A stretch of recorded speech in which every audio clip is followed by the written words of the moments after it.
Hey, what's up everyone? Welcome back to the Hardcore Fab Shop. I'm Anthony Bronner, and on today's video, we're back to work on hookers and blow. And this is going to be part number 5 of our build series. And I'm going to be doing a bunch of custom sheet metal work on the inside of the cab. So stick around, check it out.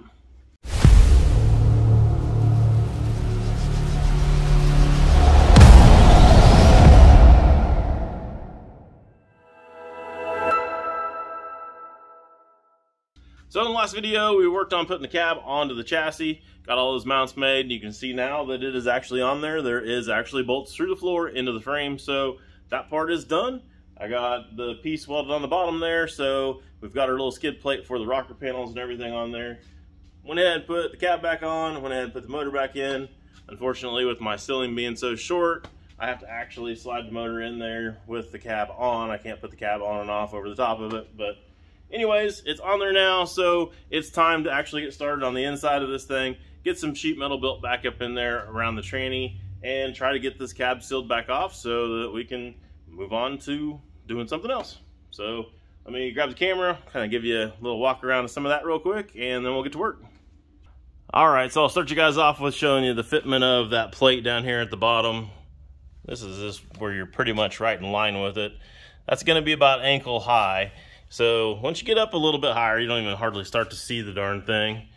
That puts you about, the bottom of the window there.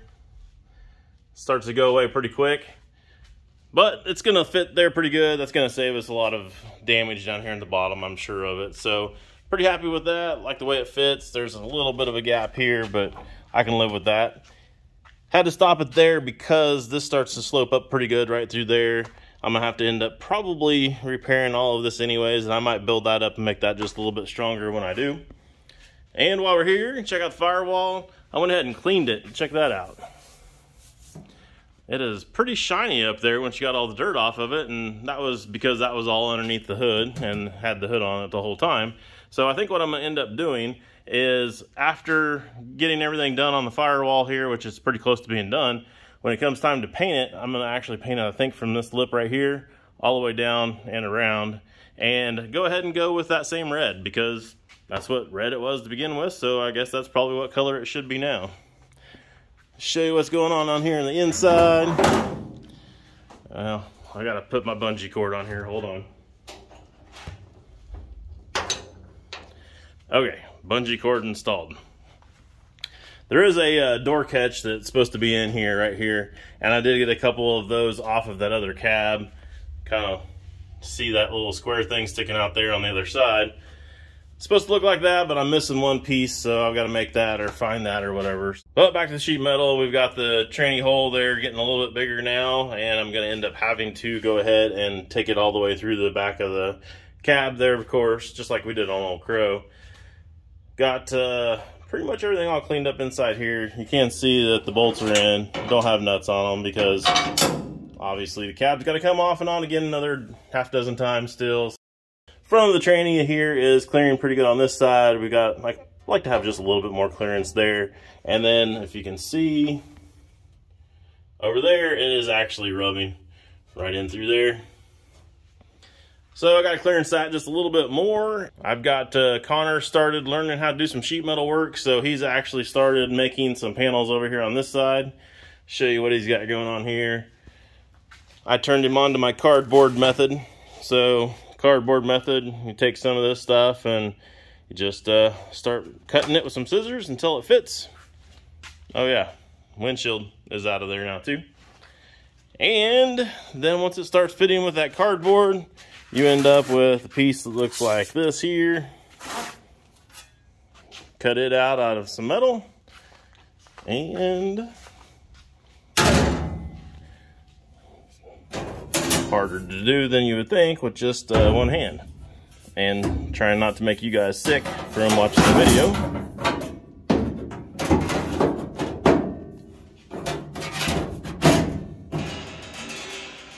It's not exactly right, but you'll get the idea. Anyways, kick panel in there like that, yada yada. I don't know if you guys seen that or not. Hopefully you did. So now that those are done, I'm going to go ahead and start making these floorboards in through here, and then I've got to figure out what I'm doing for a tunnel.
All right, Connor, so you did a good job on making these panels, so I'm going to give you the opportunity to mess them up.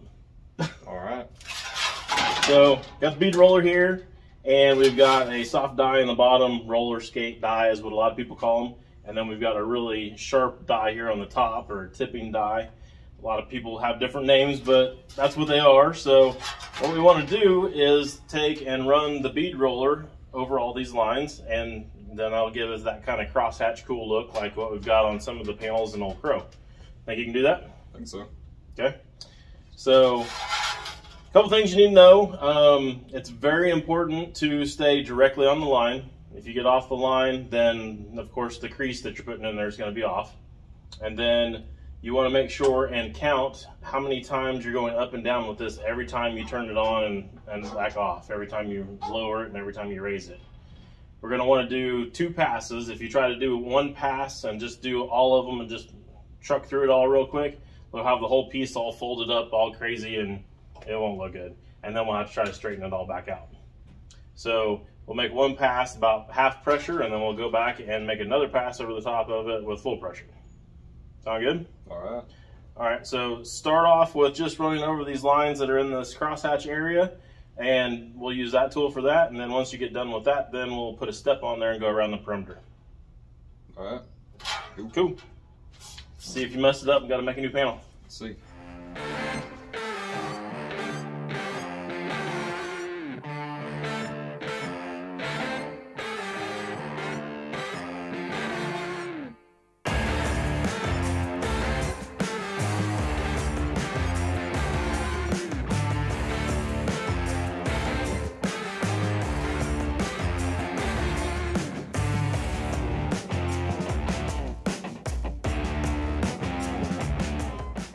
Well, Connor got all the cross-hatching done on all 4 of the panels that we've got so far to go into the cab.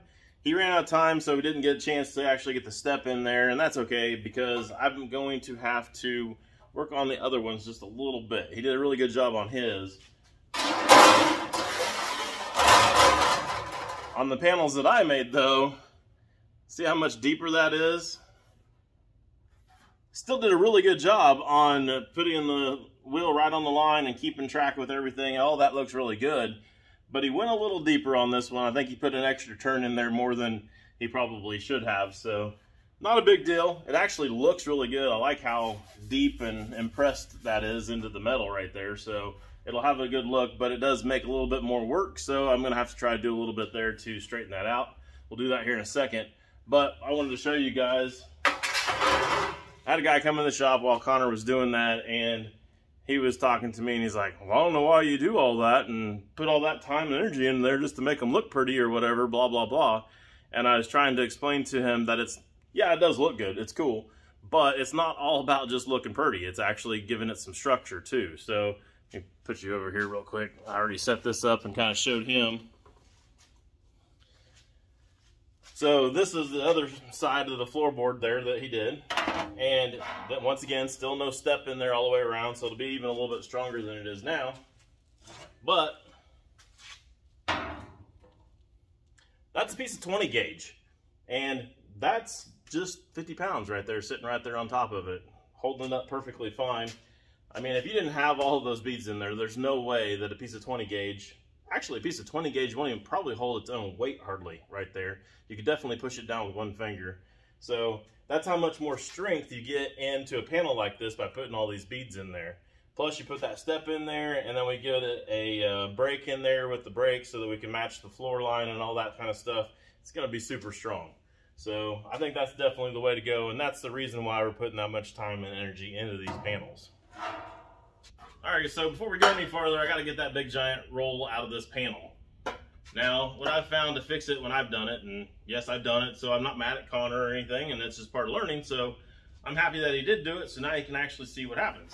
But we've got to fix it before we can go any farther, so the way that I've found to be able to do that, the easiest is to run it through a slip roller.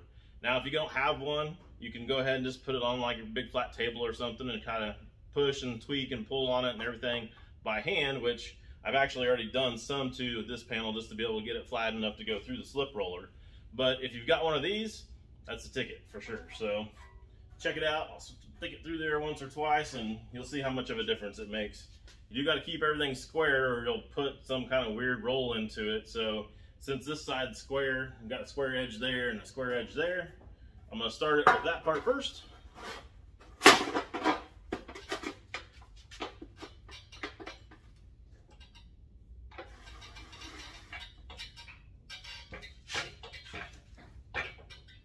Just enough pressure on it to get it in there.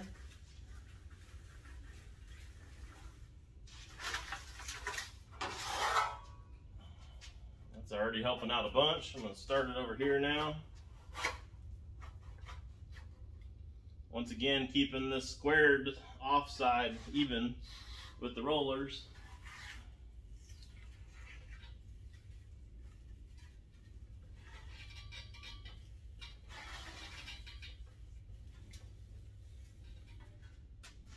And kind of giving it just a little bit of a pull too.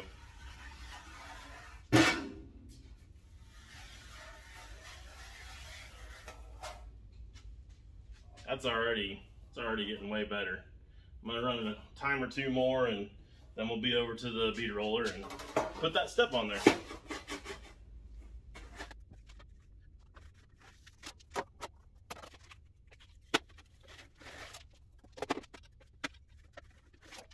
Sweet, pretty happy with that. That's pretty flat. Still got just a little bit of a roll to it, but by the time we put the step in there and get our break across there for where the floor meets the firewall, it'll be golden. For our step, I'm going to use just a couple of regular old squared off step dies. Get these stuck on the bead roller real quick, and I'll roll these panels out and we'll reveal to you guys what these panels look like when they're all done. Alright, I got you some panels ready to see back here, but before I show you guys, I want to go ahead and do another quick shout out to a small deserving YouTube channel. For this one, I got you guys Mill Creek Fab Shop. Go over and check him out. He's not doing huge builds like this, but the builds that he is doing are pretty inspiring because everything he's doing over there, he's doing without an arm. So think about that one for a second next time you're boohooing in the shop that something's hard to do. Yeah, it's pretty inspiring. So I enjoy going over there and watching him because, you know, you don't have any excuses but to get out then and get some stuff done at that point after watching him. So go over, give him some love, hit the subscribe button. And I guess now it's time to show you these panels. What do you guys think? I think they turned out pretty good. I think they're going to look good in the truck, and they're definitely going to be strong. So it's time to get them installed, but you guys aren't going to see that until the next video. So I'll see you then. Later.